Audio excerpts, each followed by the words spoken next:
TMS Lite. Tell me about that, because that is one thing that I am interested in. One of the issues as to why TMS is not in the forefront of, mainstream medical and mental health care is because people don't know anything about it. It's just kind of out there floating on its own little island. No one has a clue.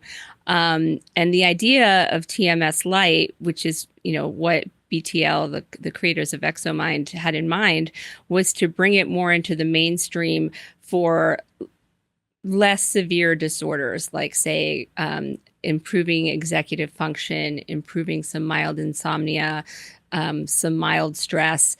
So this is for the people that may not qualify for severe major depressive disorder or generalized anxiety disorder or OCD, but still could benefit from improvement in their mental health. Because remember, TMS is helping us with emotional regulation and resilience, and everybody can benefit from that. Literally every human on the planet can see an improvement if they get some amount of TMS, and it doesn't necessarily have to be the most intense. And so what ExoMind is bringing to the table is this TMS Lite that doesn't have to be as intense of an experience, but gives everybody the ability to benefit from TMS, which is very exciting.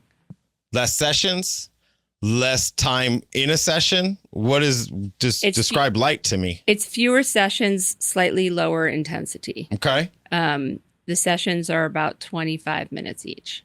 Okay. And you do 6. You start with 6 and then reassess. See where you're at. Yeah. And obviously you're not just targeting depression, right? You're not just targeting depression or anxiety. No, not at all. In fact, right? The people who have severe depression and anxiety should not be doing that protocol. Got you. It should be, it's about doing what's appropriate for each person in front of you. This is more for an executive that just needs a tune-up. Yeah. Wants to operate better at a higher level. Yes, or menopausal moms with brain fog, postpartum, Ooh.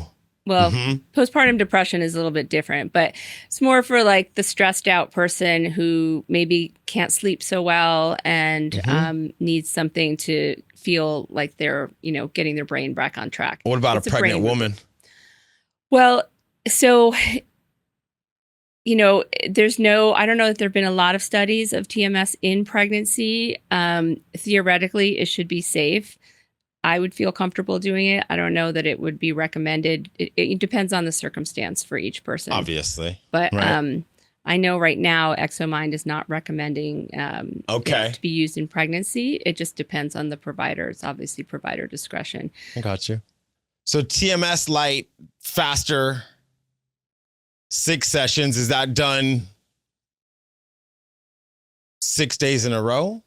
Is it done in 2-week span? I would imagine it's done in a 3. Their official protocol is done in a 3-week span, twice a week for 3 weeks. But you could really do it 6 days in a row. It's fine. Okay. And what are the benefits? Is there a difference in the benefits if you do the 2 days for 3 weeks, 6 days straight? Were you seeing a difference in that? Only in that you'll probably get better a little bit faster, but the benefits are about the same. So right now we're doing a study in my practice for insomnia and chronic stress. Okay. We're just starting that using that TMS Lite, the protocol 2.